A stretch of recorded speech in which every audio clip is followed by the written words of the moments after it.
Тапшырма эмнеге жазган жоксуң Бактияр? Я? Эмнеге жазган жоксуң айтчы?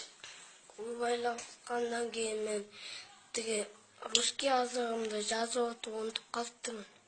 Ошого менен жазбай калдың. Алибек сен эмнеге жазган жоксуң? Мен атам бежап кеткен болчу. Анан койго чакырган болчу. Кечинде кайтадың да, түштө эле кетпедиң беле сабактан. Сенчи Баян? Кечирет жаңылыштап жазбай калыптырмын. Сенчи? Мен дневникке жазбай унутуп калыптырмын. Дневникке? Кошуналар жокпу? Я. Так, эжейдин кошунасы жазбай келет. Сенчи класс? Ручка сатып алайын деп унутуп ручка. Үйдө так ручка жок бекен.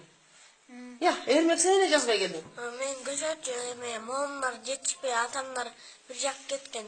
Анан мома калып калган таниженикине барбай. Анан? Ошо жазбай калдым. Барбасаң деле жаза берди, аякка барбасаң да. Камила. Мен бала карап калгам. Кечки бошола койдуңбу такыр? Бүт сабак жазган жоксуңбу? Жазгам кичине. Сенчи? Унутуп калыптырмын эркин менен айткайдыр. Я. Эркин оо менен жазбай калдыңбы? Сенчи Артур? Койгойдалып жазбай калдым. Я. Койгойдалып.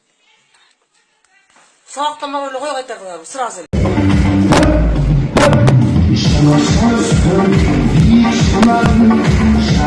Şarkı